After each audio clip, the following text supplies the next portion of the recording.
Sallallahu ala Muhammad. Sallallahu alaihi. Assalamualaikum warahmatullahi wabarakatuh.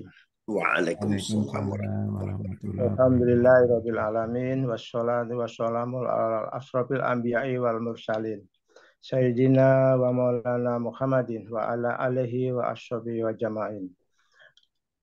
Amma ba'du. Puji syukur kehadirat Allah Subhanahu wa taala yang telah melimpahkan rahmat taufik hidayah inayahnya kepada kita semua sehingga pada pagi hari ini kita masih bisa mengikuti kajian subuh online. Tak lupa sholawat dan salam kita haturkan kepada baginda Rasulullah Shallallahu Alaihi Wasallam beserta keluarganya, para sahabatnya, dan para pengikutnya yang istiqomah. Baiklah, untuk mempersingkat waktu, Bapak Ibu, acara kajian subuh pagi ini akan kita bagi menjadi 3 sesi. Sesi pertama adalah tilawah dan sari tilawah yang akan dibawakan oleh Bapak Heri Ideal Utomo, dan sesi kedua adalah acara utama dengan narasumber Bapak Ustadz Ahmad Ibrahim dengan tema syarat diterimanya ibadah. Dan yang ketiga adalah doa penutup dan sekalian doa. Baiklah, untuk mempersingkat waktu Bapak Ibu, untuk mengawali kajian subuh kali ini akan diawali dengan tilawah dan sari tilawah surat Al-Baqarah ayat 2 yang akan dibawakan oleh Bapak Heri Ideal Utomo. Pak. Tilawah dan sari tilawah surat Al-Maidah ayat 2.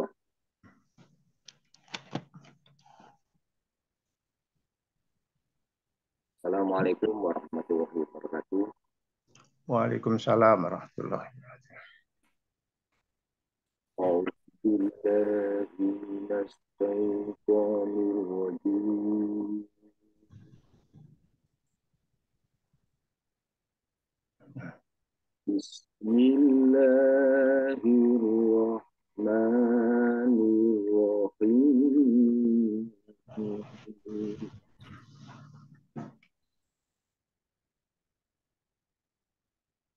Ya ayyuhalladzina amanu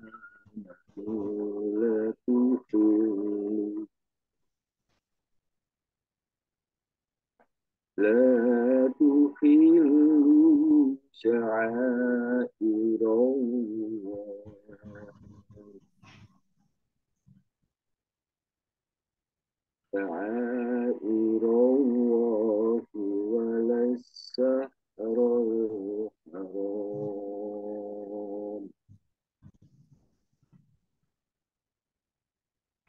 ولا السحر الحرام ولا الحدي ولا القلائد ولا عنا بيت الحرام ولا عمنا بيت الحرام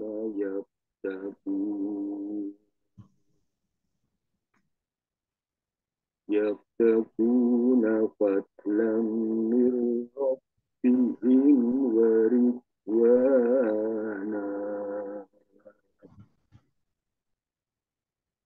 وإذا حللتم فاصطادوا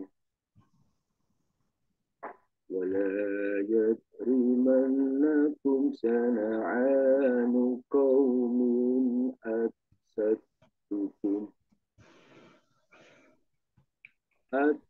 أن صدوكم عن المسجد الحرام أن تعتدوا وتعاونوا على البر والتقوى ولا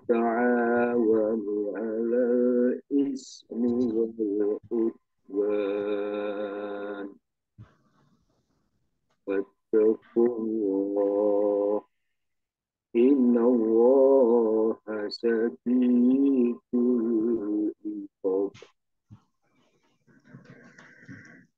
Aku berlindung kepada Allah dari godaan setan yang terkutuk. Dengan menyebut nama Allah yang Maha Pengasih lagi Maha Penyayang. Wahai orang-orang yang beriman, janganlah kamu melanggar syiar-syiar kesucian Allah. Jangan melanggar kehormatan bulan-bulan haram. Jangan mengganggu hati hewan-hewan kurban dan kholaid hewan-hewan kurban yang diberi tanda. Dan jangan pula mengganggu para pengunjung Baitul Haram, sedangkan mereka mencari karunia dan ridho Tuhan. Apabila kamu telah bertahalul, menyelesaikan ihram, berburulah jika mau. Janganlah sekali-sekali kebencianmu kepada suatu kaum, karena mereka menghalang-halangimu dari Masjidil Haram, mendorongmu berbuat melampaui batas pada mereka. Tolonglah kamu dalam mengerjakan kebajikan dan takwa. Dan jangan tolong-menolong dalam berbuat dosa dan berbuat. Bertakwahlah kepada Allah. Sesungguhnya Allah sangat berat siksaan. Shadaqallahul Azim. Maha benar Allah, benar segala firman. Assalamualaikum warahmatullahi wabarakatuh. Waalaikumsalam warahmatullahi wabarakatuh. Terima kasih Pak Eri. Demikian tadi pembacaan ayat suci Al-Quran. Semoga Allah Subhanahu wa Ta'ala senantiasa memberikan pahalanya bagi pembaca dan yang telah mendengarkannya. Amin. Baiklah, selanjutnya kita masuki kajian utama pada subuh hari ini dengan narasumber Bapak Ustadz Ahmad Ibrahim dari komunitas Pahala Mengalir Makassar. Beliau sudah tidak asing lagi untuk kesekian kalinya Pak Ustadz mengisi di acara kajian subuh ini. Kepada Pak Ustadz, monggo Pak, kami persilakan. Baik. Terima kasih Pramono. Yang terhormat Bapak Henry, Bapak-bapak, Ibu-ibu yang mohon maaf tidak sempat saya sebutkan satu persatu namanya. Assalamualaikum warahmatullahi wabarakatuh. Waalaikumsalam warahmatullahi wabarakatuh. Innal hamdalillah nahmaduhu wa nasta'inuhu wa nastaghfir wa na'udzu billahi min syururi anfusina wa sayyiati a'malina. May yahdihillahu fala mudilla lahu wa may yudlilhu fala hadiyalah. Asyhadu an la ilaha illallah wahdahu la syarikalah wa asyhadu anna Muhammadan abduhu wa rasuluh. Allahumma salli wa sallim wa barik ala sayyidina Muhammadin wa ala alihi wa ashabihi wa man tabi'ahum bi ihsan ila yaumiddin. Amma ba'da. Fa ya ayyuhal khadirun usikum wa nafsi bitaqwallah faqad fazal muttaqun. Bapak Ibu yang insya Allah dirahmati dan dimuliakan Allah Subhanahu wa Ta'ala, pertama-tama marilah kita panjatkan puja dan puji syukur kehadirat Allah Subhanahu wa Ta'ala yang telah memberikan nikmatnya yang begitu banyak, sehingga kita masih diberi kesempatan, kesehatan, kekuatan untuk bisa hadir di Zoom meeting ini dalam rangka untuk bagaimana supaya kita bisa selamat di dunia, meninggal dalam keadaan husnul khatimah dan masuk surga tanpa hisab. Salawat dan taslim senantiasa tercurah kepada junjungan kita, Nabi besar kita, uswatun hasanah kita, baginda Rasulullah Sallallahu Alaihi Wasallam, beserta seluruh keluarganya, sahabat-sahabatnya, dan kita semua umatnya hingga akhir zaman. Ibu bapak yang insya Allah dirahmati dan dimuliakan Allah Subhanahu wa Ta'ala. Sengaja saya pilih judul ini, kenapa?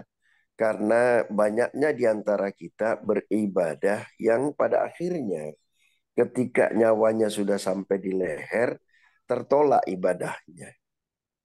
Pada saat itulah mereka minta supaya mereka-mereka ini dikembalikan ke dunia untuk mengulangi ini. Kita lihat surah 35 ayat 37. Bapak Ibu silahkan dibuka Al-Qur'annya kalau ada Al-Qur'annya. Surah 35 ayat 37. Surah Fatir ayat 37 Allah berfirman, di dalam neraka itu ada orang yang berteriak. Jadi dalam neraka nanti ada orang yang berteriak, "Ya Tuhanku, kembalikan saya ke dunia, saya akan berbuat baik, tidak sama dengan perbuatan baik saya waktu di dunia." Jadi dulu di dunia berbuat baik, tapi tidak sesuai standar Quran. Tidak sesuai standarnya Allah, maka ditolak. Nah, ini ada orang yang rajin ibadah, tapi ditolak. Nah, begitu juga hadisnya Rasulullah SAW dari Abu Hurairah radhiyallahu anhu bersabda bahwa ada orang yang sudah 60 tahun sholat, satu rakaat pun tidak diterima sholatnya.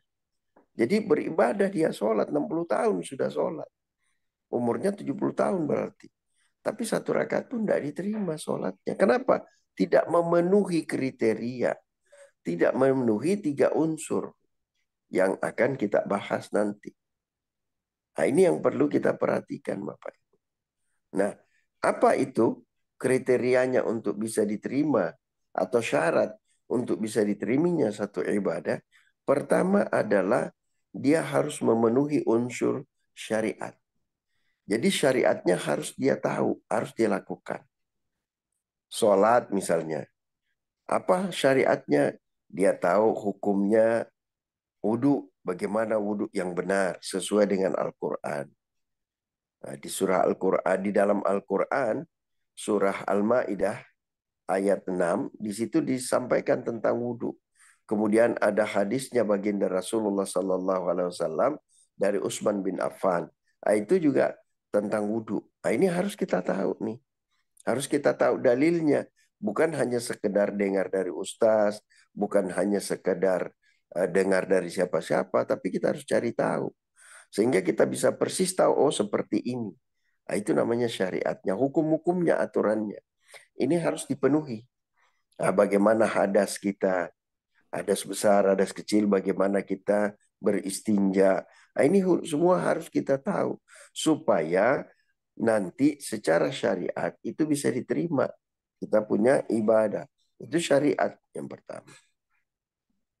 Kemudian yang kedua, ada namanya, begitu juga puasa ya sama, begitu juga zakat, begitu juga haji sama. Semua ibadah itu akan diterima apabila dari sisi syariatnya terpenuhi. Nah, kemudian yang kedua adalah hakikat, tarekat. Tarekat dalam bahasa Arab artinya metode atau cara. Jadi bagaimana cara kita beribadah, ketika sholat bagaimana rukuknya, bagaimana sujudnya, sesuai dengan petunjuk Rasulullah SAW di dalam sunnah Rasulullah atau hadisnya. Nah, begitu juga petunjuk di Quran, ini menjadi acuan untuk tarekatnya. Nah, ini persyaratan yang kedua untuk bisa dicapai, yang namanya ibadah itu diterima. Itu syaratnya. Kemudian yang ketiga adalah tujuan daripada satu ibadah atau hakikat. Biasanya disebut orang-orang tasawuf itu menyebutnya hakikat. Hakikat itu adalah tujuan satu ibadah. Apa tujuannya kita beribadah?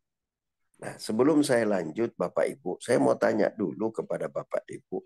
Kira-kira tujuan kita sholat apa Bapak Ibu? Ibadah sholat apa ya?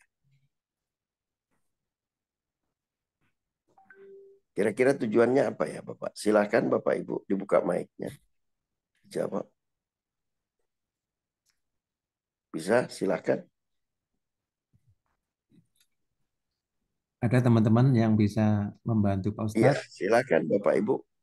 Supaya kita satu persepsi nih, apa tujuannya kita ini sholat. Sholat dulu lah kita coba. Saya bantu Pak Ustadz. Iya, untuk menjadi manusia yang bertakwa, Pak Ustadz?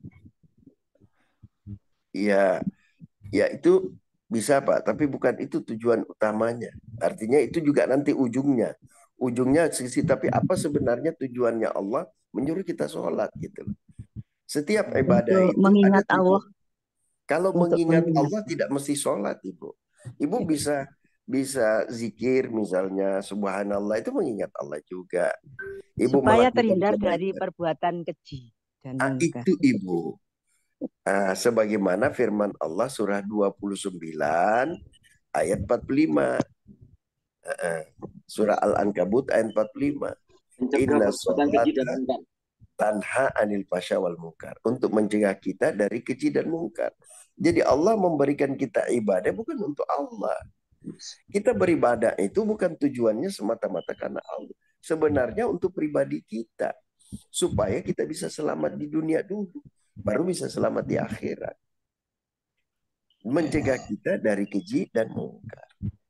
Jadi kalau ada orang yang sholat, tapi masih melakukan keji, masih menzolimi orang, mengambil yang bukan haknya, masih gibah dan sebagainya, berarti sholatnya ini belum mencegah dia. Sehingga hakikat dari sholatnya belum dicapai. Nah kalau hakikat belum dicapai, maka sholat kita tertolak. Ditolak oleh Allah. Inilah yang termasuk tadi. Surah 35 ayat 37. Bahwa dia sholat tapi ditolak. Sebagaimana juga sabda Rasulullah dari Abu Hurairah.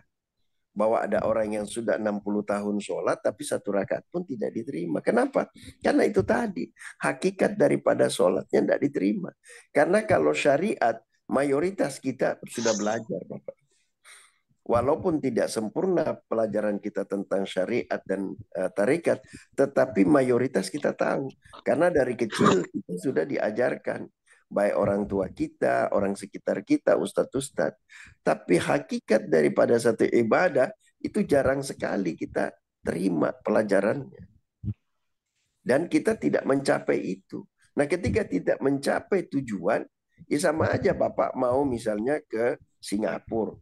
Tapi tidak mencapai ke Singapura. Kan tidak bisa, tidak dianggap ke Singapura kan. Kan seperti itu. Nah artinya ketika kita beribadah, tidak mencapai tujuan ibadah itu, maka ibadah kita tertolak. Inilah yang harus kita capai. Nah untuk mencapai yang namanya tercegah dari keji dan mungkar, ada syaratnya. Syarat itu juga harus dipenuhi. Syaratnya harus khusyuk. Sebagaimana sabda Rasulullah dari Abu Hurairah tadi.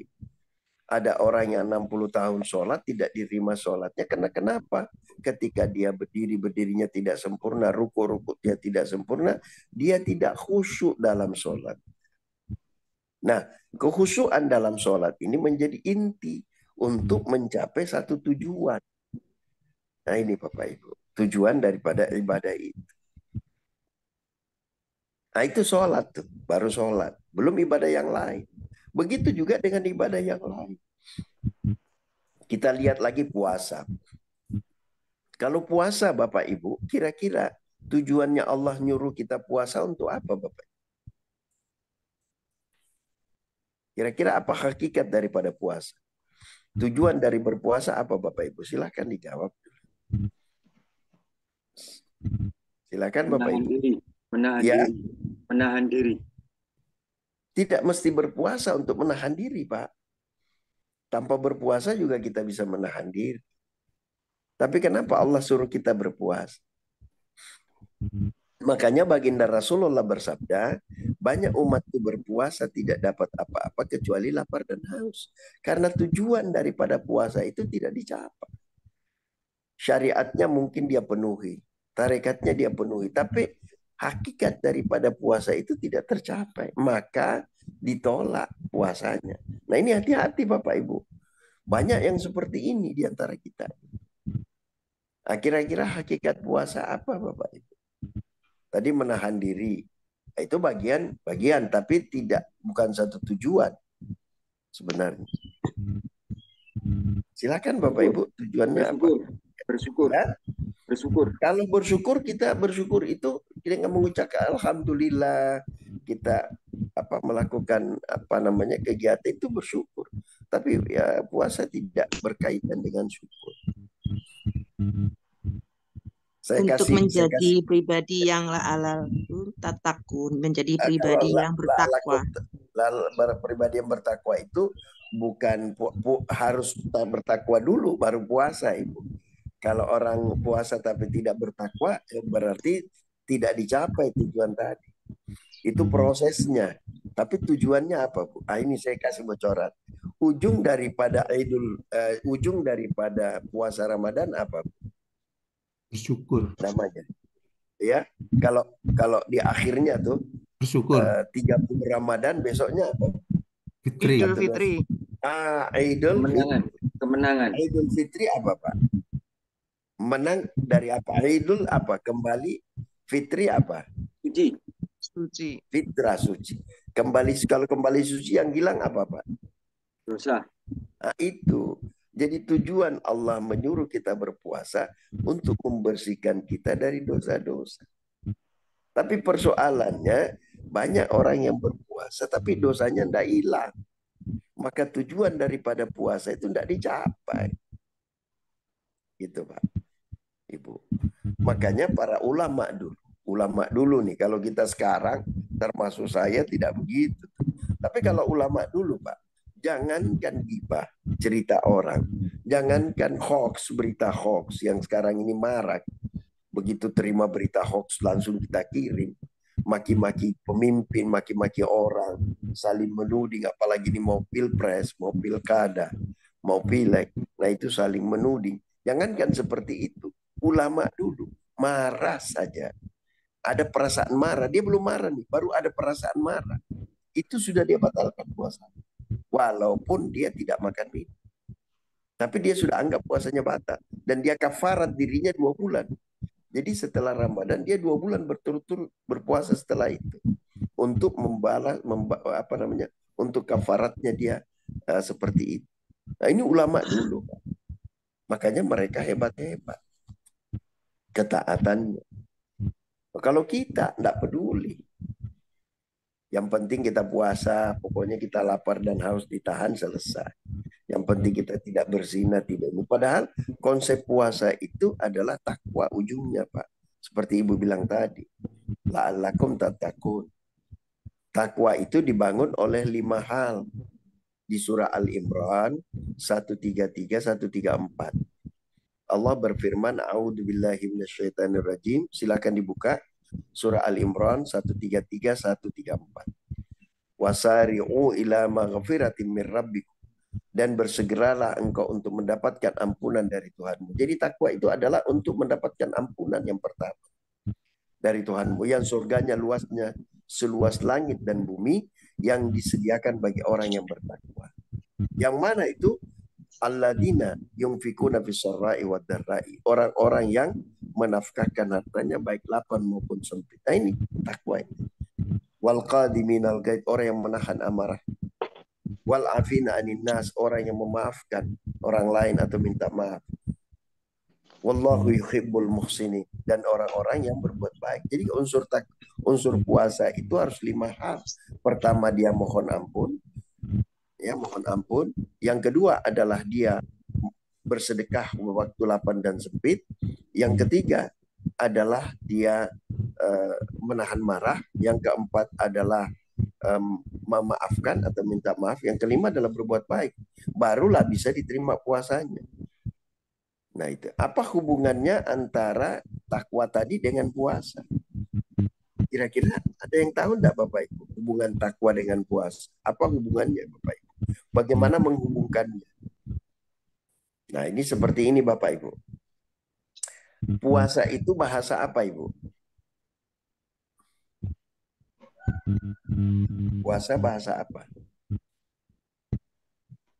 Bapak Ibu, puasa bahasa apa kira-kira? Kita interaktif aja Bapak Ibu, sambil interaktif. Puasa bahasa apa supaya bisa tersimpan? Puasa itu bahasa apa itu? Bahasa Indonesia. Arab, Ustaz. Bukan. Indonesia. Bahasa Arabnya saum, siam. Oh iya, saum. Iya. Saum atau siam? Bahasa Indonesia. Bahasa Indonesia bukan Bu, itu serapan. Dia Poso, bahasa Bang. Bahasa Sanskerta. Jawa. Bahasa Poso. Sanskerta. Ya, poso. Poso itu bahasa Sanskerta, Pak. Bahasa Sanskerta, bahasa Jawa kuno itu kan ada Sanskertanya. Bahasa Sanskerta yang diindonesiakan artinya menahan. Kalau bahasa Indonesianya itu menahan, Pak. Jadi puasa itu bahasa Indonesianya menahan. Bahasa Arabnya saum atau siam. Apa yang ditahan? Pertama adalah menahan kantuk, Pak. Kenapa disebut menahan kantuk? Karena kita di waktu sahur itu bangun bukan untuk makan. Perintah sahur itu bukan untuk makan, Pak. Tapi perintah sahur itu untuk mohon ampun. Coba Bapak Ibu buka surah 3 ayat 17. Wabil ashar yastaghfirun. Dan pada akhir malam atau pada sahur mereka mohon ampun. Surah 3 ayat 17. Kemudian surah 51 ayat 18. Bisa dilihat. Ini saya bahas sedikit Pak, walaupun sudah lewat puasa, tapi ini kan nanti ada puasa lagi nih. Puasa Arafah, itu kan. Puasa sebenarnya sama semua Pak. Bukan cari pahala. Tapi puasa adalah bagaimana supaya dosa kita terhapus. Itu intinya. Makanya kebanyakan ulama mengatakan puasa itu menghapus dosa setahun yang lalu dan setahun akan datang.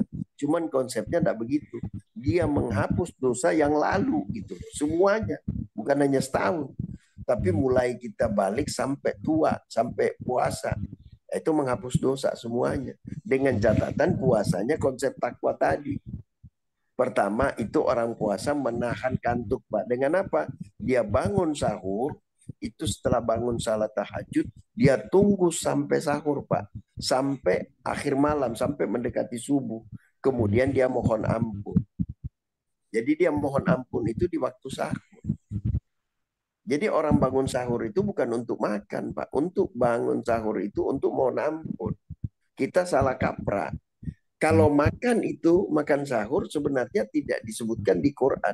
Yang disebutkan di Quran makan minumlah sampai ya kan, sampai kelihatan benang putih dan benang merah hitam itu. Itu surah Al-Baqarah ayat 187. Nah, itu bisa dilihat, Pak.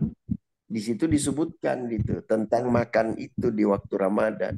Jadi kapan sahurnya terserah. Pokoknya mulai buka puasa terbenam matahari sampai dengan kelihatannya benang putih, perbedaan benang putih dan benang hitam, atau sampai di waktu memasuki waktu subuh, waktu azan itu terserah makannya.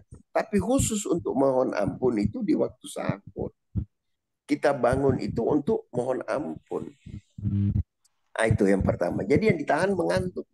Yang kedua, kita menahan pengeluaran ketika puasa. Kenapa pengeluaran ditahan? Untuk apa? Untuk disedekahkan. Nah, itu tadi bersedekah di waktu lapang dan sempit. Jadi biasanya kita makannya itu 3 piring, tinggal 1 piring. 2 piringnya disedekahkan.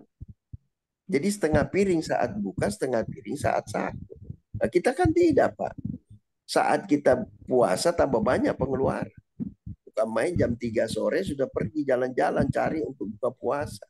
Bagaimana mau diterima puasa kita? Nah ini Pak. Jadi konsepnya seperti itu. Bukankah puasa itu kita juga mau merasakan orang yang susah itu? Nah kita malah buka puasa tambah banyak makan. Sampai sahur makan terus. Yang tidak merasakan lah. Nah, ini tidak tercapai tujuan daripada puasa itu. Nah, itu namanya hakikatnya untuk menghapus dosa. Nah, tadi waktu ketika kita sahur, kita mohon ampun, dosa kita dihapus oleh Allah. Karena mohon ampun. Yang kedua, ketika bersedekah, itu di surah Al-Baqarah ayat 271, itu disebutkan bahwa bersedekah itu menghapus sebagian dosa. Jadi ketika paginya kita bersedekah, itu maka menghapus dosa. Dengan konsep tadi, kita makannya dikurangi, sisanya kita sedekahkan makanan kita. Atau yang uang yang kita pakai untuk makan, kita sedekahkan. Nah, seperti itu. Misalnya satu hari biaya makan kita 60.000, 20.000 sekali makan. Maka kita saat puasa itu tinggal makan 20.000, 40.000-nya kita sedekahkan. Nah, itu Bapak Ibu. Nah, yang kedua. Yang ketiga adalah menahan marah, wal qadhiminal ghaidh. Surah 11 ayat 11 Allah berfirman bahwa orang yang sabar itu Allah hapus dosanya. Jadi diperlukan kesabaran saat berpuasa itu, menahan diri. Nah, tadi itu menahan diri. Tapi menahan diri itu bagian, bukan tujuan. Nah, orang yang menahan diri atau sabar itu dihapus dosanya. Sudah 3 kali Bapak Ibu kita dihapus dosa kita. Mulai kita sahur sampai dengan siang itu. Kemudian yang keempat adalah memaafkan atau minta maaf. Nah, itu sudah 4 kali kita dihapus dosanya. Yang kelima, itu menahan apa tuh? Menahan gengsi. Kalau tadi menahan marah atau sabar, yang ini menahan gengsi dengan minta maaf atau memaafkan. Yang kelima adalah menahan kemalasan dengan berbuat baik. Wallahu yuhibbul muhsinin. Nah, surah 11 ayat 114, orang-orang yang berbuat baik, Allah hapus dosanya. 5 kali sehari semalam dihapus dosa kita. Coba, titip X tuh, 5 kali ditip X. Habis Pak, dosa-dosa kita. Makanya ujung daripada Ramadan itu namanya Idul Fitri. Artinya kembali ke fitrah karena dosa-dosa dihapus. Nah, persoalannya banyak orang yang puasa tidak melakukan konsep ini, hendak dihapus dosanya. Bahkan tambah banyak dosanya. Nah ini Pak, sehingga tujuan daripada ibadah puasa tidak cari. Kemudian yang ketiga adalah zakat. Apa hakikat daripada zakat Bapak Ibu? Untuk apa kita disuruh zakat? Kira-kira untuk apa Allah suruh kita zakat? Bukan harta. Bukan harta yang dibersihkan Pak, jiwa. Yu'ti malahu yatazakka. Surah Al-Lail Pak, surah 92. Bapak lihat di situ, surah Al-Lail ada di situ yu'ti malahu yatazakka. Coba dibuka Qurannya dilihat Pak, surah Al-Lail. Surah 92. Ada ya? Ayat berapa? Bisa Ustaz? dilihat. Surah Ayat- 92. Ayatnya. Dilihat aja Pak, itu ayat berapa ya? 8 ya?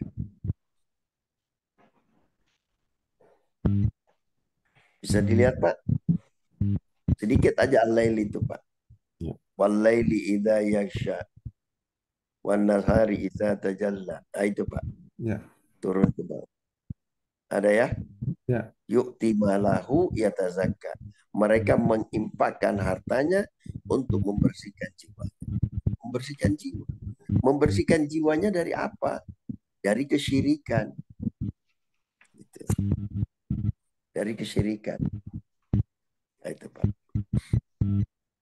Jadi sedekah itu, infak itu, zakat itu membersihkan jiwa kita dari kesyirikan Pak. Kenapa? Karena kita itu kalau tidak berzakat, tidak berinfak, tidak bersedekah, dianggap oleh Allah termasuk orang yang musyrik. Surah 41 ayat 6 dan 7. Bisa dibaca Pak, dibaca 41, 6 dan 7. Terjemahannya aja. Satu orang Pak bisa baca. Surah Fusilat. Fusilat 41 41 ayat 6 dan 7. 6. 6-nya dulu. Baik Pak Ustadz, Dibaca dulu. surat Al-Fusilat surat 41 ayat 6. Artinya, Ya. katakanlah Muhammad, aku Ya. ini hanyalah seorang manusia seperti kamu Iya. yang diwahyukan kepadaku. Tuhan kamu adalah Tuhan yang Maha Esa.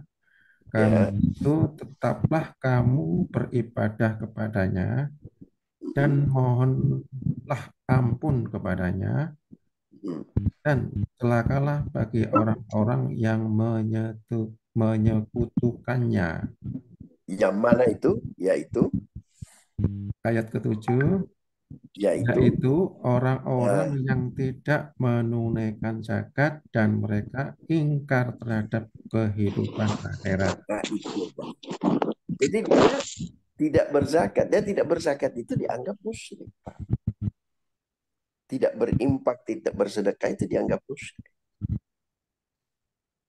Kenapa? Karena dia tidak memotong keinginannya terhadap harta itu. Dia pertuhankan harta, Pak.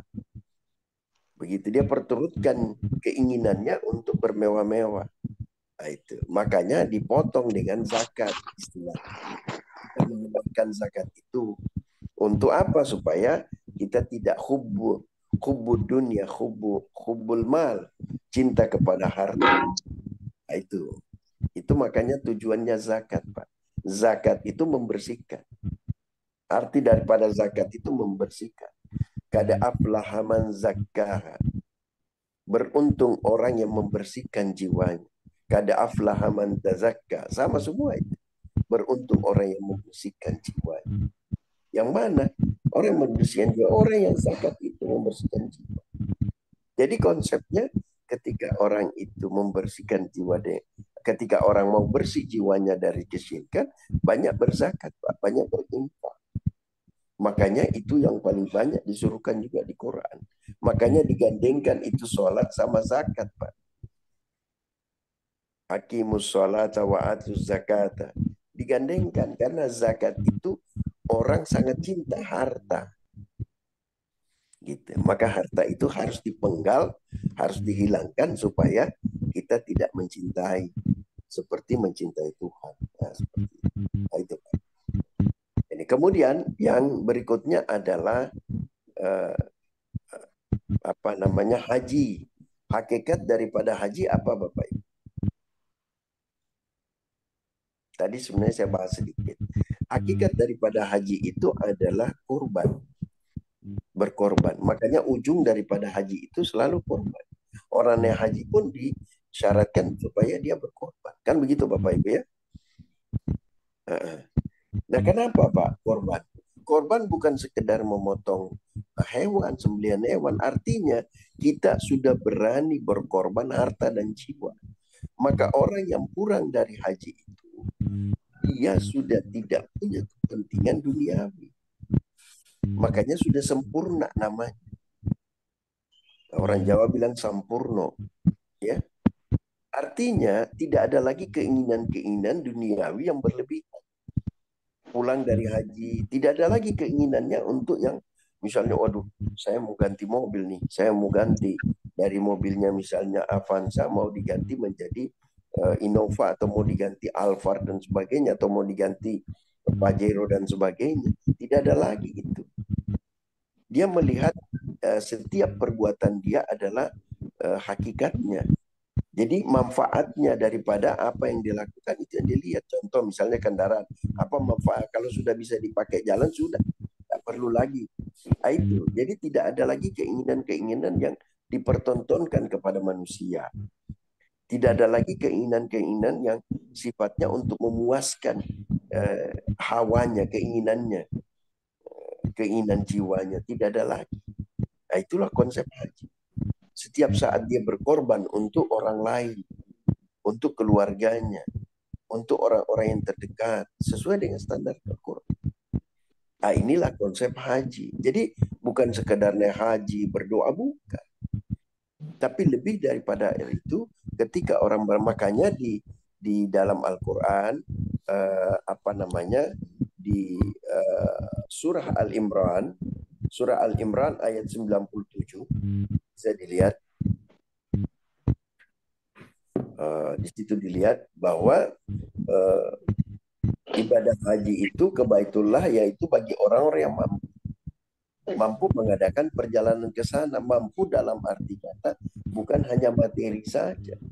Mampu dalam arti katanya termasuk kejiwaannya sudah mampu. Dia sudah berbekal. Apa bekalnya? Takwa. Nah, kita kan tidak. Kita haji ini karena kebanyakan hanya mau orang sekitar kita menghargai kita bahwa kita haji. Bukan benar-benar karena Allah. Begitu. Nah, Ini yang terjadi yang kebanyakan di masyarakat kita. Makanya Bapak Ibu, setiap ibadah kita itu harus kita perhatikan dari sisi tujuannya. Sehingga kalau tujuannya tercapai, syariatnya kita laksanakan, hakikatnya kita laksanakan, dan tujuannya tercapai, maka apa yang terjadi, kita itu bisa selamat di dunia dan juga selamat di akhirat. Nah, ini. Tapi kalau kita hanya sekedar berhaji, tetapi tidak mencapai tujuannya, yaitu berkorban, kita pulang dari tanah suci masih banyak keinginan kita tentang keduniaan, bukan konsepnya adalah sosial, maka tidak diterima haji kita. Nah, mabrur itu dalam arti kata itu tadi, bahwa dia sudah siap berkorban lahir dan batin, termasuk harta dan jiwa, untuk betul-betul di jalan Allah, membantu sesama. Itulah konsep haji, Bapak. Nah, ini dulu barangkali Bapak Ibu, daripada syarat ibadah kita bisa diterima. Mudah-mudahan kita semua, waktunya masih ada Pak ya? Atau sudah habis ya? Masih Pak Ustadz.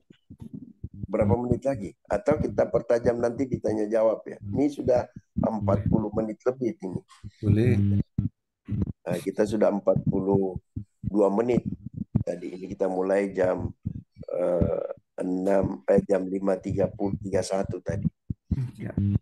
Nah, kalau masih ada sedikit saya tambahkan bahwa konsep daripada satu ibadah itu memenuhi 3 syarat tadi. Syariat, hakikat, dan syariat, tarekat, dan hakikat.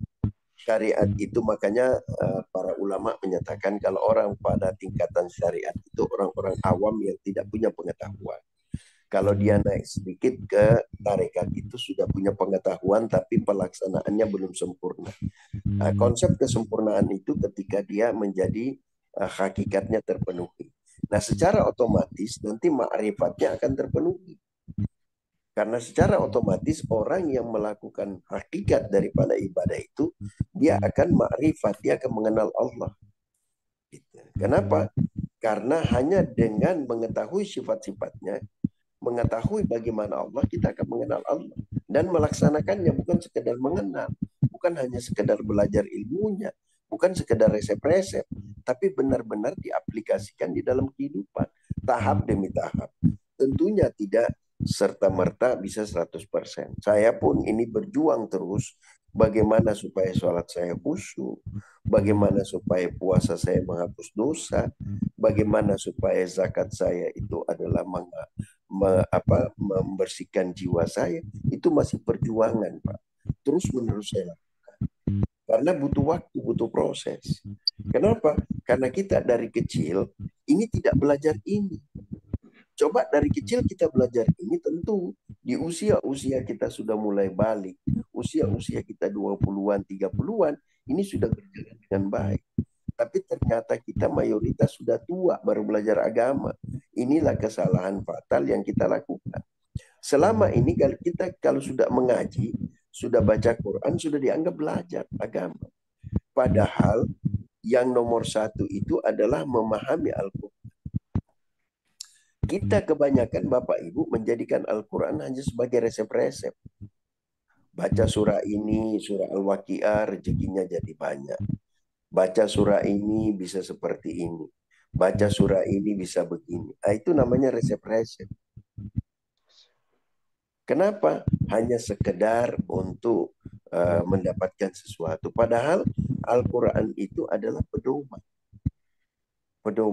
Pedoman itu wajib kita jalani, wajib kita lewati, wajib kita lalui supaya kita bisa ditunjuki jalan yang lurus. Sehingga dia menjadi petunjuk. Ibarat Google Map. Google Map kita download aplikasinya, itu namanya pedomannya. Kemudian kita buka, itu mulai petunjuknya. Kita ikuti petunjuk. Di mana arahnya? Oh, di sini macet, sini begini, itu kita lewati. Sampai akhirnya kita sampai di tujuan. Seperti itu.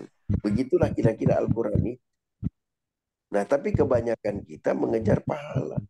Padahal pahala itu tidak seperti pikiran kita. Surah 4, Surah An-Nisa ayat 123. Pahala itu tidak seperti angan-anganmu. Jadi jangan sebut pahala. Karena pahala itu urusannya Allah. Tujuan kita beribadah, berbuat baik sesuai standar Al-Quran. Jadi standar kita selalu Al-Quran, kemudian diikuti dengan sunnah Rasulullah. Nah, sekarang kita sebut hadis. Nah, itu petunjuk pelaksanaannya. Petunjuk teknisnya Al-Quran, petunjuk pelaksanaannya itu adalah hadis. Nah, wajib kita pakai hadis. Hanya persoalannya, kita belajar Quran dulu Bapak Ibu. Kalau Qurannya kita sudah kuasai, baru kita belajar hadis. Nah, kalau langsung hadisnya kita pelajari, maka nanti akan masalah. Kenapa? Karena akan bertentangan dengan Quran. Karena banyak hadis yang kita tidak tahu sahih atau tidak. Ukurannya dia sahih atau tidak, ukurannya di Quran Bapak. Kalau dia menyentuh Quran, maka hadis itu pasti sahih. Contoh, ketika Rasulullah bersabda, misalnya bahwa ada orang yang 60 tahun sholat, 1 rakaat pun tidak diterima sholatnya. Ini benar. Kenapa? Sesuai dengan Quran. Quran di surah Al-Mu'minun, surah 23 ayat 1 dan 2 Allah berfirman, A'udzubillahi minasyaitonirrajim. Bismillahirrahmanirrahim. Qad aflahal mu'minun alladzina hum fi sholatihim khashi'un. Beruntung berpahala orang mukmin itu yang khusyuk dalam sholatnya. Nah itu tadi. Jadi kalau tidak khusyuk rugi. Nah seperti itu tadi. 60 tahun sholat tidak diterima, rugi. Kenapa? Karena dia tidak khusyuk dalam sholat. Nah ini sejalan hadisnya. Bisa kita pakai. Nah, kemudian ada lagi hadisnya Rasulullah. Innama bu'istu liutammima makarimal akhlak. Sesungguhnya saya ini diutus hanya untuk menyempurnakan Allah. Sesuai dengan Al-Quran. Al-Quran, Rasulullah, Allah Subhanahu wa Ta'ala berfirman, Muhammad, engkau diutus ke dunia semata-mata untuk rahmatan lil alamin. Apa rahmatan lil alamin? Adalah akhlak mulia tadi. Jadi sejalan. Nah, kemudian di dalam Al-Quran lagi di surah Al-Haqqah, wa innaka la'ala khuluqil azim. Dan sesungguhnya engkau Muhammad adalah mempunyai yang akhlak yang mulia. Nah, jadi sejalan dengan Quran, hadis-hadis itu. Nah, kalau ada yang tidak sejalan dengan Al-Quran perlu dipertanyakan. Nah, ini Bapak Ibu. Oke. Contoh, ada hadis yang mengatakan begini. Ini contoh ya. Tetapi hadis ini ada 2 sebenarnya. Dari hadisnya Imam Bukhari. Ada 2 hadisnya. Tapi bertentangan. Hadisnya yang satu bilang, nanti ketika di kuburan, nanti datang Mungkar Nakir bertanya. Ada lagi hadisnya yang satu tidak seperti itu. Berbeda lagi. Nah hadis yang satunya ini sesuai dengan Al-Quran. Seperti itu. Nah, karena siksa kubur yang selama ini kita pikirkan tidak sesuai dengan apa yang ada di Quran. Berbeda. Nah, nanti kalau ada yang bertanya baru kita bahas. Nah saya kira itu dulu Bapak Ibu. Nanti kita akan pertajam. Ini sudah 50 menit. Kita akan pertajam nanti ditanya jawab. Karena masih ada tanya jawab. Saya kira demikian Bapak Ibu. Terima kasih banyak. Lebih dan kurangnya saya mohon dimaafkan. Saya manusia biasa tentu penuh dosa dan hilaf. Apa yang saya sampaikan tadi adalah saya masih juga dalam tahap perjuangan. Bukan berarti saya sampaikan saya sempurna, tidak. Saya juga masih memperjuangkan diri saya untuk mencapai tahap itu. Karena di dalam Al-Quran, surah As-Saf, surah 61, dijelaskan, A'udzubillahi minasyaitonirrajim, ya ayyuhalladzina amanu, surah 2 dan 3, ya ayyuhalladzina amanu, lima taquluna ma la taf'alun.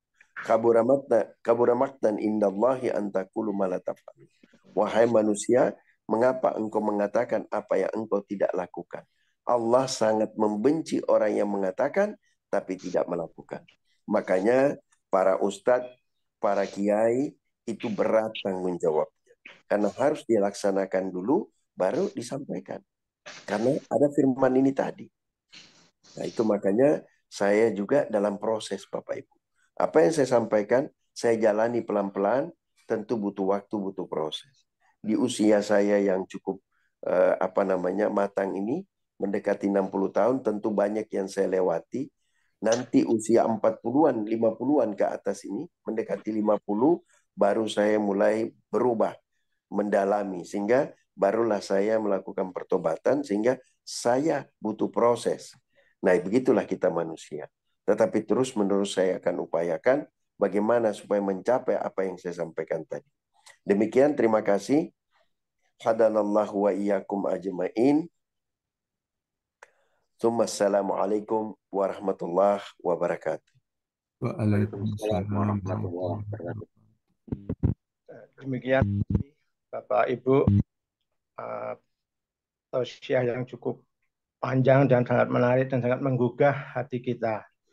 Di mana syarat ibadah itu ada unsur syariat, unsur tarekat, dan unsur hakikat yang paling berarti untuk dekat kenalan kepada Allah. Mungkin Bapak Ibu ada yang mau bertanya? Monggo. Mas Pramono, saya coba tanya Mas Pramono. Pak Eri, monggo. Saya mau bertanya ya. Silakan Pak. Ya, jadi tadi saya tangkap dari kajian kali ini membahas masalah syariat, tarekat, dan hakikat ya.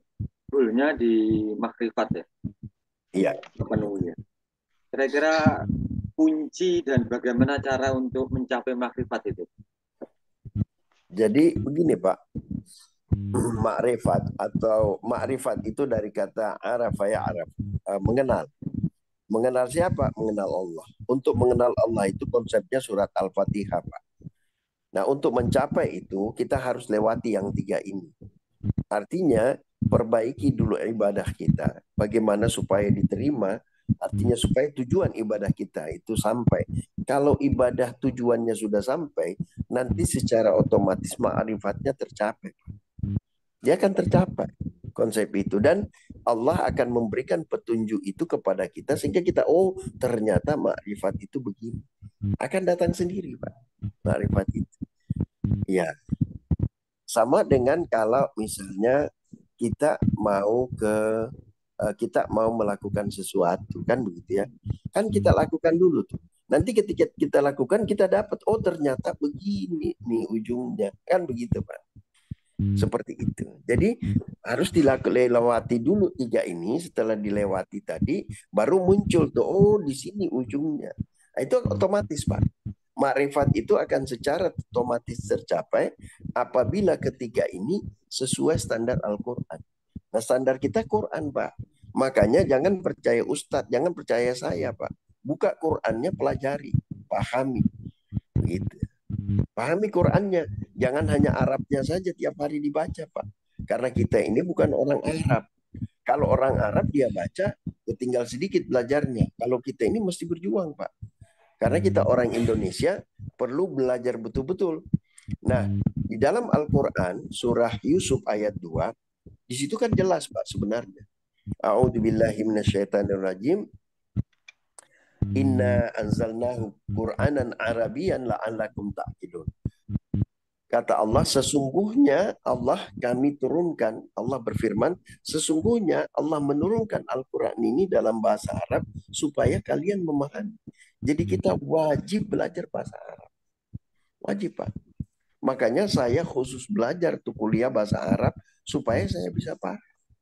Wajib. Karena kalau kita tidak belajar bahasa Arab agak sulit. Tapi sudahlah, sekarang sudah ada terjemahan, kita belajar terjemahan. Tapi kalau mampu kita belajar bahasa, belajar Pak dari sekarang.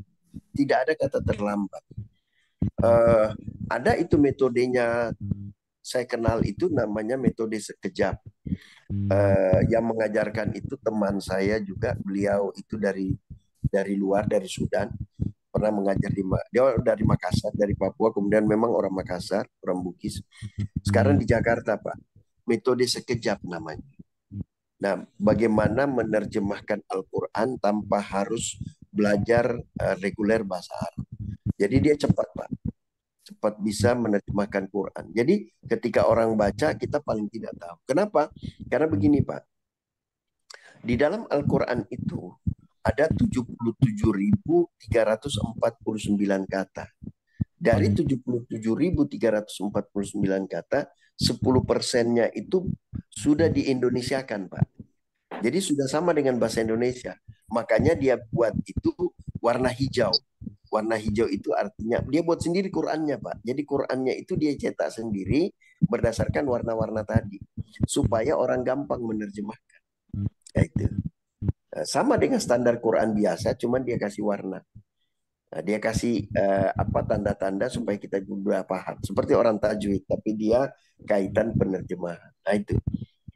Nah ini wajib, Pak, tiap orang untuk belajar. Ini yang sebenarnya tidak pernah kita upayakan. Anak-anak kita juga harusnya kita masukkan supaya dia bisa belajar bahasa Arab. Karena kenapa? Ini seperti kemarin ketika ada perubahan arti. Seperti Al-Maidah kemarin berubah artinya dari pemimpin menjadi teman setia, orang ribut. Padahal tidak perlu diributkan. Orang yang mengerti bahasa Arab tidak ribut, Pak. Karena dia tahu bahwa itu tidak ada persoalan. Karena bukan itu intinya. Intinya adalah apa yang terkandung daripada kata itu, itulah yang bisa kita ambil. Bukan soal perubahannya. Nah itu, Pak. Kalau kita belajar bahasa Arab di situ. Nah ini.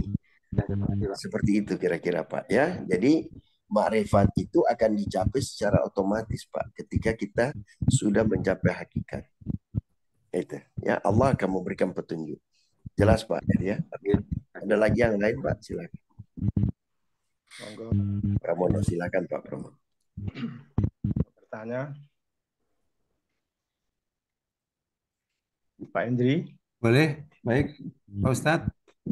Ya. Punten, kalau kita baca di Quran surat Al-Baqarah ya, surat 2 ayat 30. Ya. Manusia itu kan diturunkan sebagai khalifah. Iya. Konsep khalifah dalam konteks manusia ini untuk beribadah atau seperti apa, Pak Ustadz? Konsep khalifah itu beribadah. Beribadah itu bukan sebenarnya beribadah, Pak. Sebenarnya mengabdi. Jadi wa ma khalaqtul jinna wal ins illa liya'budun. Tidaklah aku ciptakan manusia itu kecuali untuk mengabdi. Ya kan begitu, Pak, ya? Mengabdi. Mengabdi itu ya seperti kalau di Jawa gimana, Pak, mengabdi itu? Kira-kira bagaimana, Pak, kalau di Jawa mengabdi itu? Abdi dalam itu bagaimana, Pak? Iya. Ya seperti itu kira-kira. Dia tunduk patuh kepada rajanya, kan begitu. Dilihat atau tidak dilihat. Jadi bukan sekedar kita sholat, puasa, bukan. Ya itu. Seperti itu, Pak. Kemudian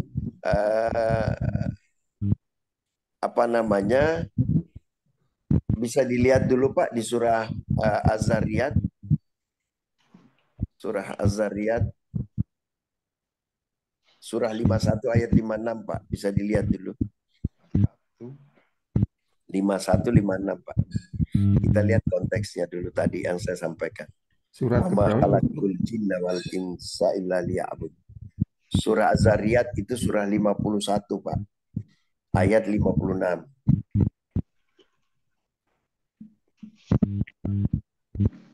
Ada, Pak, ya? Ya, siap. Saya bacakan, Pak Ustadz. Iya. Iya. Aku tidak menciptakan jin dan manusia, melainkan agar mereka beribadah kepadaku. Nah, sebenarnya bukan beribadah di situ, Pak, mengabdi. Ibadi itu dari kata abdi. Mengabdi. Mengabdi itu artinya dia 24 jam itu betul-betul karena Allah. Jadi apapun kegiatannya, apapun pekerjaannya, dia tahu dirinya, dia sadar, dia incap bahwa diawasi. Itu dulu konsep mengabdi itu. Nah, kemudian di dalam penciptaan kita sebagai khalifah, artinya khalifah itu orang yang berpikir, Pak. Karena sebelum khalifah itu ada manusia. Jadi sebelum Adam itu ada manusia, Pak. Tapi bukan khalifah. Dia tidak diberikan kesadaran, tidak diberikan pikiran. Dia hampir dengan sama setengah binatang, kan begitu. Kemudian diciptakanlah Adam sebagai khalifah, sebagai pewaris bumi ini, yang mengurus bumi ini untuk rahmatan lil alamin. Jadi khalifah itu adalah konsep untuk bagaimana menjadikan bumi ini damai. Bagaimana menggali sumber-sumber yang ada di bumi untuk kemaslahatan manusia, kemaslahatan dirinya, keluarganya, dan komunitas serta manusia lainnya untuk menjadi kedamaian, Pak. Itulah khalifah. Jadi bukan diciptakan untuk gontok-gontokan, tidak. Seperti itu. Jadi konsep khalifah itu lebih kepada bagaimana saling mensejahterakan, Pak, antara satu dengan yang lain. Begitu. Makanya Adam itu tidak sendiri, diciptakan pasangannya. Surah 4 ayat 1, Pak. Bisa dilihat itu. Kaitannya di situ. Bahwa Allah menciptakan Adam dari diri yang satu, kemudian dia ciptakan pasangannya, Hawa. Untuk apa? Untuk supaya dia banyak keturunannya. Gitu, Pak. Nah, keturunannya untuk apa? Untuk saling kenal mengenal. Di dalam Al-Quran itu diciptakan kita untuk saling kenal mengenal, lita'arafu. Untuk apa? Menjaga dunia ini supaya aman, supaya tidak terjadi kerusakan. Nah, itulah konsep khalifah, Pak. Khalifah itu. Khalifah itu pemimpin istilahnya. Makanya kenapa iblis itu marah, Pak? Karena iblis menganggap saya lebih pantas jadi khalifah. Waktu diciptakan manusia biasa, iblis tidak marah. Tapi begitu diciptakan khalifah, iblis ngamuk. Karena dia menganggap saya lebih pantas dibanding manusia kalau menjadi khalifah. Nah, itu, Pak. Begitu, Pak Henry. Kira-kira seperti itu konsepnya. Terima kasih, Pak Ustadz. Ya. Baik, yang lain Bapak Ibu, kalau ada yang mau bertanya. Tema yang cukup menarik Bapak Ibu. Monggo Bapak Ibu. Mbak Vina. Kalau enggak saya mau bertanya Pak Ustadz. Nah, itu ada. Pak, Bu Refriwati. sekarang ini kan Bu Refriwati bertanya dulu Pak Pramono sebentar. Bu Refriwati silakan. ada yang mau nanya Pak. Silakan yang lain dulu aja Pak. Iya. Mungkin yang lain. Silakan. Ya. Ibu silakan. Ya. Bismillahirrahmanirrahim. Assalamualaikum warahmatullahi wabarakatuh. Waalaikumsalam. Ingin bertanya, selama ini kita untuk rukun Islam yang kelima untuk haji itu kan ada semacam ini ya, kata bagi yang mampu begitu ya. Iya. Bagi yang mampu. Tapi tadi tujuan dari haji itu sendiri adalah pengorbanan begitu. Iya. Jadi ini relasinya bagaimana ya supaya pada dasarnya kan rukun Islam yang kelima itu harus kita penuhi dengan sempurna, dengan paripurna. Iya. Ada tanda-tanda yang mengatakan bagi yang mampu gitu. Kemudian bagi yang mampu itu dijabarkan lagi, mampu dalam hal apa? Iya. Sependek pengetahuan saya, mampu itu adalah ketika kita mampu menjalani ibadah haji itu, kemudian yang kita tinggalkan di rumah tidak terjadi masalah begitu. Artinya kita sehat, mampu berangkat, mampu membayar biayanya dan sebagainya. Ya, itu saja dulu pertanyaannya. Baik. Terima kasih. Baik, Ibu Wati atau panggilannya Bu Wati? Refri. Bu Refri. Baik, Bu Refri. Jadi begini, Bu. Mampu itu bukan sekedar hanya mampu ke sana karena materi. Bukan, Bu. Tapi mampu dalam arti kata mampu itu dia sudah mampu mencapai yang tadi itu. Makanya dia ditempatkan di yang kelima, Bu. 1, 2, 3, 4 dia sudah bisa, Bu, sempurna gitu loh. Sudah sempurna ibadahnya yang 4 ini, sudah tercapai tujuannya. Jadi tujuan dari ibadah yang keempat-empatnya ini sudah tercapai. Syahadat, ketika dia syahadat, apa hakikat daripada syahadat? Saya belum sebutkan tadi. Ketika kita bersyahadat asyhadu an la ilaha illallah wa asyhadu anna muhammadar rasulullah, tujuannya apa? Tujuannya Allah supaya kita betul-betul tunduk patuh. Jadi ketika kita bersyahadat itu, di situ kita berjanji kepada Allah bahwa kita akan patuh, mematuhi seluruh aturannya. Apapun aturannya yang ada di dalam Al-Qur'annya sebagai kitab yang diturunkan kepada Rasulullah SAW, kita turuti, Pak, Bu. Kita ikuti. Nah, persoalannya kan kita tidak ikuti. Itu aja kita sudah lari dari situ. Dan ketika kita bersaksi bahwa Nabi Muhammad adalah Nabi, kita juga berjanji bahwa apa yang dibawa Nabi Muhammad berupa Quran dan apa yang dituntunkan Nabi Muhammad kita ikuti sesuai standar Al-Quran. Nah, ini kan kita sudah tidak penuhi. Nah, bagaimana mungkin kita penuhi yang kelima kalau ini saja pertama belum? Nah, itu maksudnya, Ibu. Jadi sanggup artinya itu sanggup keseluruhan, Ibu. Mampu itu mampu keseluruhan, bukan hanya mampu dari sisi materi. Kalau mampu dari sisi materi itu pandangan awam. Tapi kalau pandangan dari sisi tujuan daripada haji itu adalah itu tadi, bahwa ketika dia sudah naik haji, dia sudah melewati yang 4 ini secara sempurna. Sholatnya sudah sempurna, puasanya sudah sempurna, kan begitu ya? Zakatnya sudah terpenuhi secara sempurna, baru dia haji. Makanya saya bingung kalau ada orang yang memaksakan diri. Dia kumpul-kumpul uang sedikit-sedikit hanya untuk haji. Sebenarnya itu tidak benar. Tidak sesuai standar Quran. Karena Quran itu Anda betul-betul sudah lapang semuanya. Ibarat pesawat itu tinggal landas. Semua sudah dipersiapkan. Baru itu. Bukan seperti sekarang ini kita yang penting naik haji sudah. Seperti itu tidak. Harus betul-betul sudah melewati yang 4 ini tadi. Sudah sempurna ibadah-ibadah kita yang 4 ini, baru kita masuk kepada ibadah haji. Nah, tetapi kalau misalnya kita mau naik haji silahkan. Cuman nantinya kita pelajari dan kita sempurnakan. Makanya kalau misalnya tidak 1 kali waktu kita naik 1 kali belum sempurna, kita naik yang kedua kali itu kita sudah sempurna. Nah, ini kan lucu. Setiap haji mungkin 3 tahun sekali kita naik haji. Bahkan ada yang tiap tahun. Tetapi tidak berubah. Gitu loh. Dari sisi pengorbanannya dan sebagainya tidak berubah. Bahkan dia cenderung hanya kepada aktualisasi diri. Bahwa dia ini haji berkali-kali. Ada kebanggaan. Gitu loh. Dan ini yang tidak benar. Gitu. Nah, ini yang harus kita perhatikan seperti itu, ya.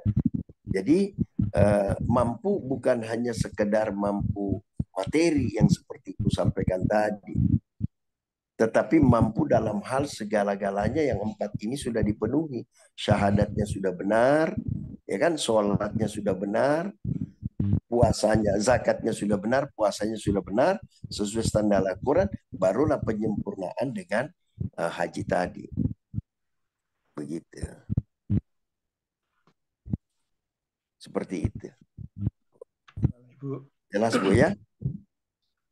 Tetapi ya Pak Ustadz ya, dihukumin kalau kita sudah mampu, terus kemudian kita tidak melaksanakan, dihukumin menjadi kafir atau murtad. Iya, Ibu. Mampu bukan sekedar mampu harta maksudnya. Mampu dari yang saya sebutkan tadi. Itu standar Quran, Bu. Kalau standar pikiran kita, standar umum, mampu harta. Tapi bukan hanya itu. Mampu yang saya sebutkan tadi itu. Begitu. Nah, tapi kalau sekedar Ibu mau mengeliminir perkataan orang bahwa yang penting mampu naik silahkan. Tapi jangan sampai nanti sudah di leher ditolak oleh Allah. Karena banyak orang di dalam Al-Quran, Ibu bisa coba lihat di surah 23 ayat 99-100 itu orang yang ditolak oleh Allah. Ya kan? Ketika nyawa kita di leher, Ibu, kita itu sudah berhadapan dengan Allah langsung. Jadi sudah berhadapan dengan Allah itu. Langsung tuh. Komunikasi dengan Allah. Itu ayat 23, ayat 99, 100. Bisa dibaca Bapak? Pak Henry, bisa dibaca Pak? Atau Pak Pramono, salah satunya.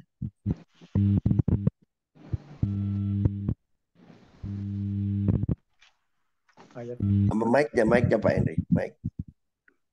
Surat 23 Al-Mu'minun ayat 99. Dan salah Demikianlah ya.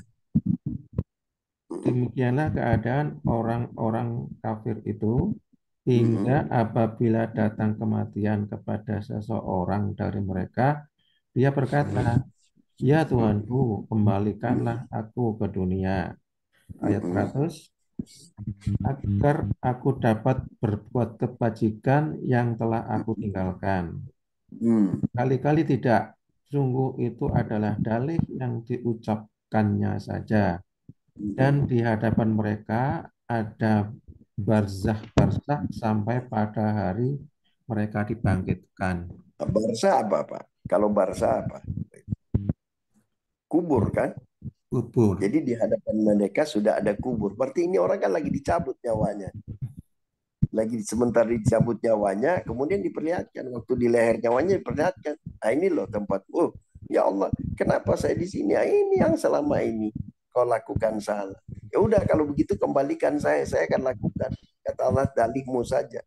Walaupun saya kembalikan tidak ada lagi. Sudah, di hadapanmu sudah ada barsa, sudah kubur. Udah selesaikan. Malaikat selesai. Ah, ini. Udah. Jadi seperti itu. Artinya jangan sampai kita termasuk yang seperti itu. Banyak di Al-Quran seperti itu. Banyak orang yang ketika sudah di leher nyawanya, baru dia menyesal, baru dia mau memperbaiki, tidak ada lagi. Maka ketika di dunia ini, kita diberikan oleh Allah kesempatan, lakukan yang terbaik. Pelajari Quran, ya kan? Pelajari Quran, pelajari bukan hanya sekedar baca Arabnya, tapi pelajari, pahami, dan laksanakan. Nah, itu. Seperti itu, Bapak. Jelas, Bu, Refri? Iya, terima kasih banyak. Baik. Jadi, sekali lagi saya ulang, mampu bukan sekedar mampu materi, tapi selain mampu materi, mampu fisik, mampu jiwa. Dan bekal yang harus dibawa ketika naik tanah suci, bekal takwa. Bukan rendang, Bu, yang dibawa. Soalnya banyak yang naik bawa rendang. Itu Bu Refri itu yang bikin rendang itu, Bu, Pak. Orang Padang, Pak, orang Minang, Ya, Pak. iya, itu, Bu. Itu ada di chat itu barangkali, Pak Pramono. Ada pertanyaan di chat kayaknya. baik. Pak Ustadz, agar kita tidak menjadi orang yang merugi dalam mengerjakan sholat, standar dalam Al-Quran apa, Pak Ustadz? Terima kasih. Standar khusyuk itu artinya pikirannya tidak kemana-mana. Jadi pertama untuk mencapai kehusuan itu Rasulullah bersabda pertama harus tumaknina, Pak. Tumaknina itu artinya tenang pikirannya, tenang bacaannya, dan tenang gerakannya dalam sholat. Tidak terburu-buru. Yang kedua, standarnya untuk mencapai kekhusyuan itu tafakur, Pak. Memahami. Dia paham apa yang dia baca. Jadi kalau dia paham apa yang dia baca, ya seperti lagu. Bapak karena paham lagunya enak kan? Terbawa. Yang ketiga, tadabur. Menghayati. Apa yang dia baca, dia hayati. Contoh gini, contoh ketika duduk di antara dua sujud, ya kan? Bacaannya apa, Pak? Rabbi ghafirli warhamni wajaburni warfa'ni warsukni wahdini wa'afini wa'fuani. Nah, cara bacanya itu harus kita pelan-pelan, Pak. Artinya kita tenang. Rabbi ghafirli. Ketika baca Rabbi ghafirli, yang teringat apa, Pak? Dosa-dosa kita. Kita ingat semua dosa-dosa kita. Kemudian kita mohon ampun. Dalam pikiran kita, dalam hati kita, kita mohon ampun. Ya Allah, begitu banyak dosa-dosa saya. Tolong ampuni, ya Allah. Kalau engkau tidak ampuni saya, celaka. Saya yang penuh dosa. Jadi ingat tuh, Pak. sekaligus pengakuan. Ketika kita membaca warhamni, ya Allah rahmati saya ini kalau tidak ada rahmatmu celaka saya. Di dunia saya celaka, di akhirat apalagi. Hanya rahmatmu yang bisa selamatkan saya. Wajiburni, ya Allah tutup aib-aibku. Kalau aib-aibku kau buka, ya Allah jangankan orang lain. Mungkin anak istri saya aja nggak suka sama saya. Keluarga saya. Tolong ya Allah, tutup aib-aibku. Engkau yang maha menutup aib. Warafa'ni, ya Allah, engkau ciptakan saya ini dari tanah. Yang hina, yang diinjak-injak. Kalau kau tidak angkat derajatku, saya ini tidak dilihat siapapun. Angkat derajatku di dunia dan di akhirat, ya Allah. Tempatkan saya di tempat yang tertinggi nantinya. Bersama para nabimu, rasulmu, ya Allah. Nah, itu.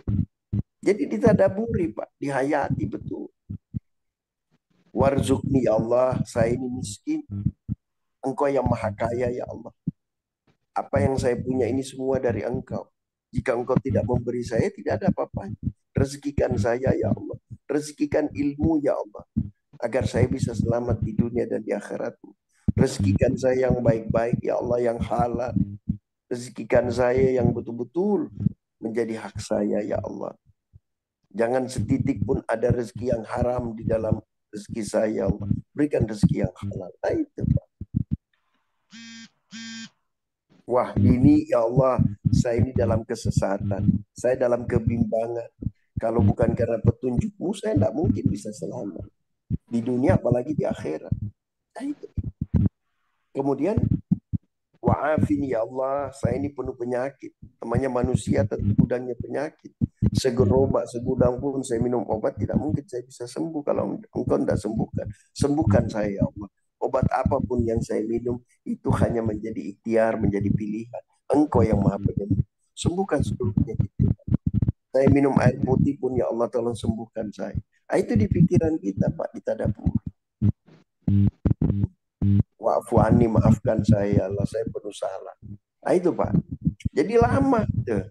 Ini tidak. Kita baca Rabbi firli warhamni wajiburni warfa'ni warsukni wadin wafini wa'buni, selesai. Bagaimana mau terima? Kita ke pejabat aja ngomong begitu, pejabatnya ngomong apa? Coba kalau Bapak ke lurah, urus surat-surat ke lurah, apalagi ke bupati, apalagi ke presiden, Bapak ngomongnya pelan-pelan. Ke Allah ngomongnya buru-buru. Tidak diterima lah Pak. Nah itu Pak. Seperti itu. Jelas ya? Ada lagi Bapak Ibu? Dari Bu siapa nih? Assalamualaikum warahmatullahi wabarakatuh. Mohon izin bertanya terkait ibadah haji dan pengorbanan.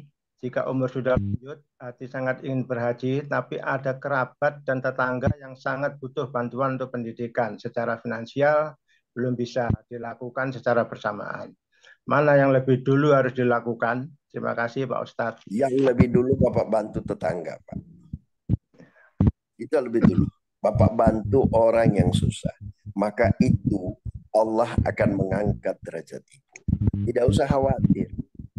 Berarti ibu sudah melakukan apa yang diperintahkan di haji itu, yaitu pengorbanan. Ibu mengorbankan diri ibu untuk orang lain. Nah, itulah yang Allah inginkan. Seperti itu. Itulah konsepnya haji. Pengorbanan. Jadi walaupun Bapak Ibu belum ke sana, tetapi ibu sudah melakukan konsepnya, udah jalan. Tinggal formalitasnya saja kalau ke sana kan. Jelas ya? Nah, itu Bapak Ibu. Jadi dahulukan yang ada di sekitar kita. Nah, itu yang paling penting. Jangan dahulukan kita punya keinginan. Nah, itu berbahaya.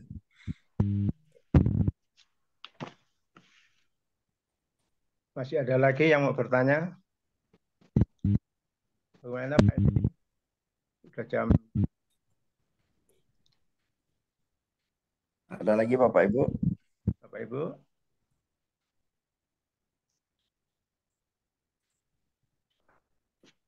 Kalau ini saya mau menanya sebentar Pak, cuma nanya masalah konsep ketauhidan itu kan menghadapi remaja sekarang ini kan cukup berat Pak saya untuk memberikan suatu jawaban tentang masalah tauhid Pak, ketuhanan. Ya. Ini banyak temannya anak saya itu lulusan pesantren, tapi dia banyak meninggalkan sholat. Mungkin pemahaman terhadap tauhid kurang. Nah, mungkin saya pernah baca di sahabat pernah bicara apa awaludina ma'rifatullah Pak. Nah, itu apakah perlu dikenalkan konsep ma'rifatullah di awal-awal semacam ini? Gitu, Pak. Begini Pak, sebenarnya kaitan sholat itu kan begini Pak. Di dalam memberikan pendidikan kepada anak, tugas seorang orang tua itu adalah hanya waktu dia 0 sampai balik Pak. Itu tanggung jawab kita. Kalau sudah selesai lebih dari balik itu tanggung jawabnya Allah Pak. Kita hanya wajib memberitahukan. Bapak coba buka surah Al-An'am, surah 6 ayat 69.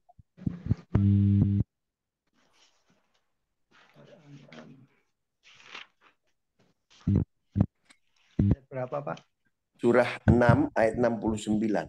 69. Bisa dibaca. Ya.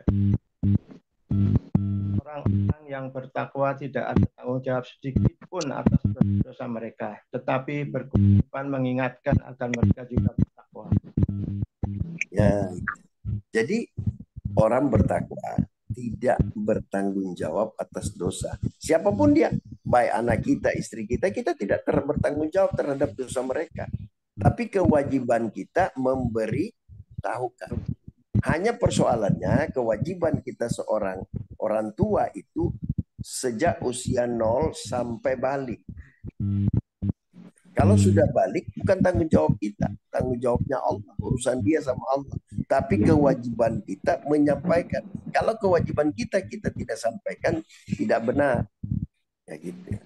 Tapi kewajiban kita sampaikan ini disampaikan dengan lemah lembut, Pak. Gitu.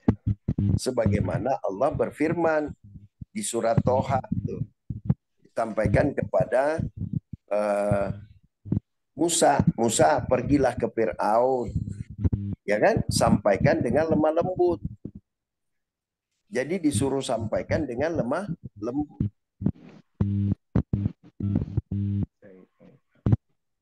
Jadi konsepnya kepada anak-anak itu sejak kecil memang kita sudah memberikan pemahaman keagamaan. Nah kalau dia sudah balik, sudah terlepas kita Pak. Yang penting kita ingatkan dengan baik terus-terus. Sekarang ini Pak, karena seperti saya sampaikan tadi Pak Henry bahwa di dalam konsep Quran itu ada dua kekuasaan Pak. Dua kekuasaan yang berkuasa di bumi. Ada kekuasaannya Allah dan ada kekuasaannya iblis atau kekuasaan kegelapan. Makanya disebut wahtilafil laili wan nahari, pergantian siang dan malam. Bukan hanya berganti siang biasa dan malam biasa seperti yang kita lihat sehari-hari, tapi juga pergantian kekuasaan. Itu setiap antara 500 tahun sampai 1500 tahun. Itu akan berganti kekuasaan. Nah, kalau sekarang ini kekuasaan yang berkuasa adalah kekuasaannya kerajaannya iblis, Pak. Makanya Bapak lihat di mana-mana di bumi ini kerajaan iblis itu berkuasa, Pak. Jadi jangan heran LGBT, perjudian dan sebagainya berkuasa. Nanti ada waktunya ini hancur, Pak. Yang berkuasa kekuasaan Allah kembali.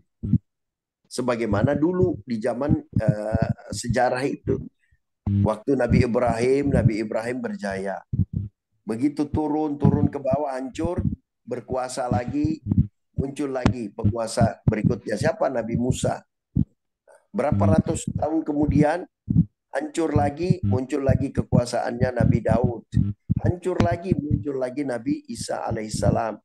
600 tahun, hancur, muncul Nabi Muhammad. Itu 700 tahun, hancur lagi. Nanti kekuasaan Nabi Muhammad ini akan berlanjut karena Qur'annya tidak berubah. Beda dengan yang dahulu, Pak. Yang dulu itu Qur'annya artinya kitabnya berubah, dihancur-hancurkan, dirubah-rubah. Kalau Qur'an ini tidak akan dirubah, Pak, sampai hari kiamat. Karena Allah berfirman, Allah yang akan menjaganya. Seperti itu. Nah, itu. Jadi ketika kekuasaan seperti sekarang berkuasa, ya tugas kita itu tadi Pak menyampaikan memberitahukan, dan kita yang penting berupaya di lingkungan kita perbaiki. Ku anfusakum wa ahlikum nara. Peliharalah diri dan keluargamu dari api neraka. Itu dulu, Pak. Kemudian konsep kepada sekitar, kepada lingkungan. Nah, itu tugas kita untuk menyampaikan bagaimana supaya orang berakhlak mulia. Nah, itu. Jadi yang paling pertama itu konsep itu. Makanya anak-anak itu kan dari kecil kita latih. Kalau dia sudah terlatih dari kecil, nanti besar tidak susah. Seperti itu, Pak. Pak Ustadz.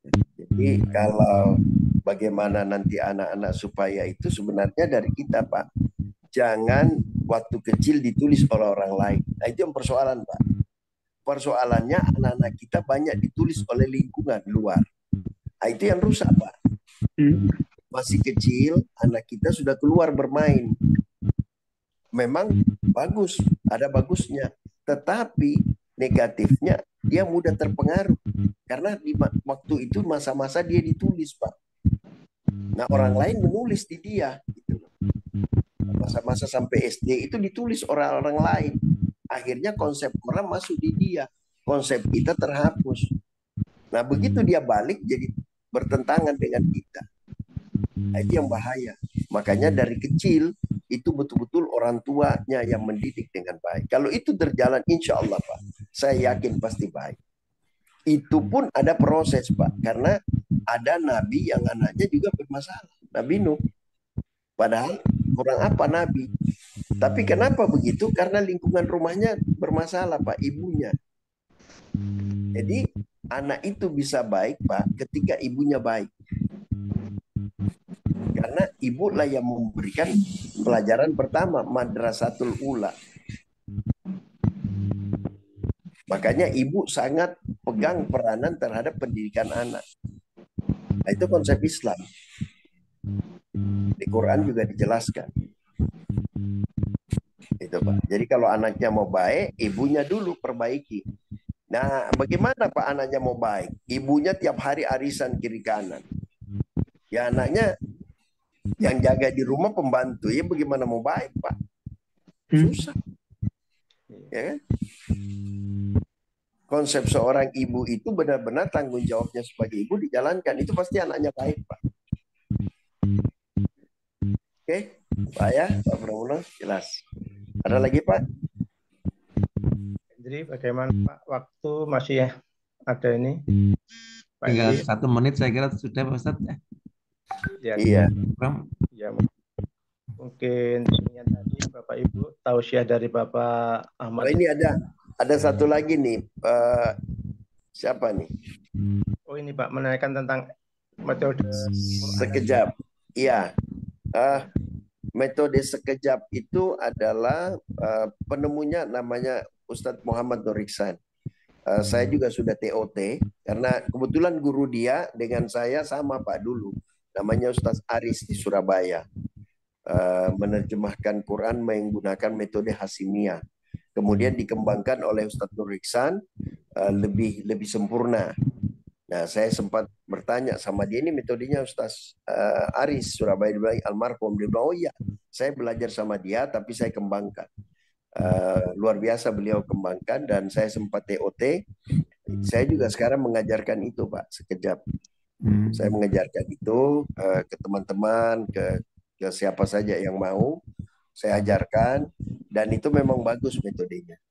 Cepat bisa menerjemahkan. Karena di Quran itu, Pak, kenapa mudah? Karena di surah Al-Qamar, surah 54, coba dibuka dulu, Pak, satu surah ini, surah 54 ayat 17. 17-nya dulu, Pak. 54 ayat 17.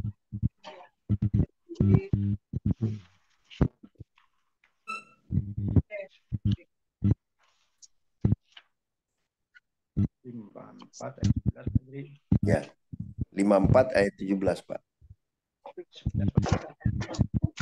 54 ayat 17 surah Al-Qamar.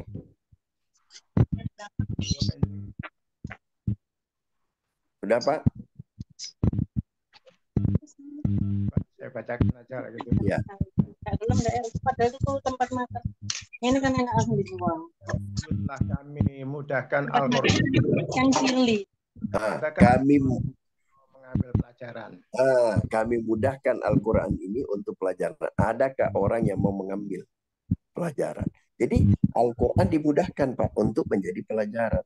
Cuman masalahnya adakah orang yang mau mengambil pelajaran? Ayat 22-nya Pak. Coba ayat 22-nya. Itu tadi 17, 22-nya Pak. Ayat surat 22. 22 Pak. Sama Pak itu. Ayatnya 22. Tadi kan 17, ini 22-nya Pak. Sungguh telah kami mudahkan Al-Quran untuk peringatan. Maka adakah orang yang mau mengambil pelajaran? Nah itu. Peringatan pelajaran sama Pak. Sungguh kami mudahkan Al-Quran ini untuk menjadi peringatan atau pelajaran. Adakah orang yang mau mengambil pelajaran? Ayat 32-nya Pak. Sama tadi kan 32-nya. Dan sungguh telah kami mudahkan Al-Quran untuk peringatan. Maka adakah orang yang mau mengambil pelajaran? Nah, sama kan Pak? 40-nya Pak. 40. Sungguh mudahkan Al-Quran untuk peringatan. Maka adakah orang yang mau mengambil pelajaran? Nah itu Pak. 4 kali Pak. Berkali-kali. Pak. Saya tanya, Al-Quran mudah atau sulit Pak?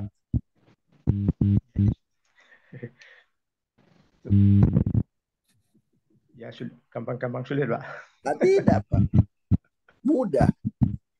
Berarti Al-Quran itu mudah Pak. Karena Allah yang bilang. Kalau kita bilang sulit, berarti Allah bilang, kita seolah-olah mengatakan Allah itu bohong. Padahal mudah Allah bilang. Cuman kita tidak paham, tidak cari tahu, tidak mencari metode, tidak mencari ilmu. Mudah Pak. Itu Allah bilang. Tidak mungkin Allah bohong kan? Ya kan? Kami mudahkan. Berarti kan dimudahkan. Cuma kita yang selalu bilang sulit. Berarti kita bilang Allah bohong. Nah itu kan bahaya. Kita berprasangka buruk. Ya saya kira begitu Pak. Sudah jam 8 lewat. Jam 7 lewat. Kalau di Jakarta sini jam 8 lewat Pak. Waktunya barangkali habis Pak. Insya Allah nanti berikutnya kita bahas lebih dalam. Nanti kita akan bahas banyak hal lagi di Quran. Masih banyak yang perlu kita gali. Supaya kita bisa selamat di dunia, meninggal dalam keadaan husnul khatimah dan masuk surga tanpa hisab atau SHS. Silakan Pak Pramono. Baik Pak Ustadz, karena waktu juga yang membatasi kita, maka acara ini cukup menarik dan cukup banyak membuat kita juga deg-degan juga dari kajian-kajian tadi. Mudah-mudahan teman-teman bisa meningkatkan keimanan dan ketakwaan dari apa yang disampaikan Pak Ustadz. Mohon untuk penutup Pak dibacakan doa dari Bapak. Doa penutup. Baik, Bapak Ibu, mari kita tundukkan kepala kita, hati kita, jiwa kita untuk bermunajat, bermohon kepada Allah Subhanahu wa Ta'ala agar kita ini mendapat bimbingannya, mendapat petunjuknya, supaya kita bisa selamat di dunia, meninggal dalam keadaan husnul khatimah dan masuk surga. A'udzu billahi minasyaitonir rajim. Bismillahirrahmanirrahim. Alhamdulillahi rabbil alamin, hamdan syakirin, hamdan na'imin, hamdan yuwafi ni'mahu wa yukafi mazidah.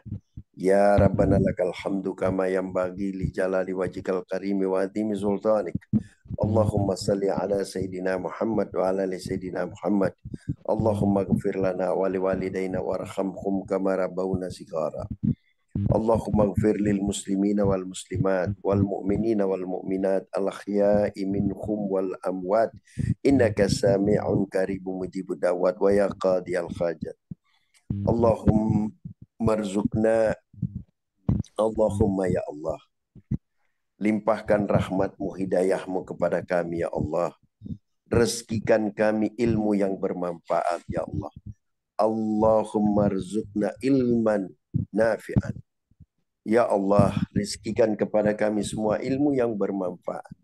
Jadikan apa yang kami pelajari meresap dalam jiwa kami ya Allah. Agar kami bisa menjadikan pelajaran Al-Quranmu dan bisa melaksanakan setiap perintahmu dan menjauhi laranganmu. Allahumma ya Allah, limpahkan kesabaran kepada kami semua yang hadir di sini dan keluarga kami ya Allah. Amin.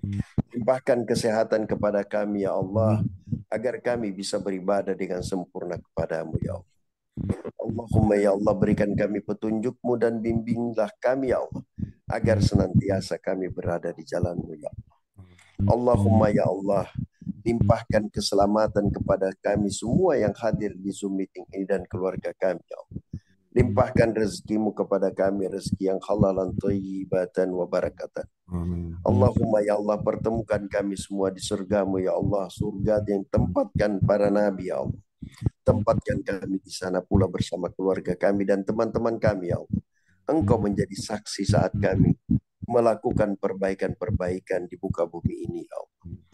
Allahumma ya Allah, Amin. kami ini tentu tidak sabar dalam menjalankan setiap kehidupan kami. Untuk itu ya Allah, limpahkan kesabaran kepada kami ya Allah, karena kesabaran adalah milik-Mu ya Allah.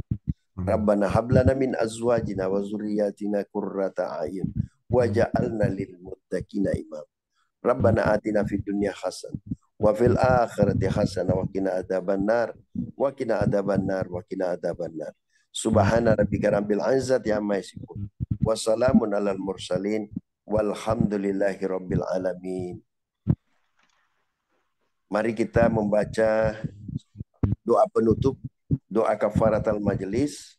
Subhanakallahumma wa bihamdik asyhadu an la ilaha illa anta astaghfiruka wa atubu ilaik. Wa akhiru da'wana walhamdulillahi rabbil alamin. Summa assalamu alaikum warahmatullahi wabarakatuh. Allahumma rahamna bil Qur'an waj'al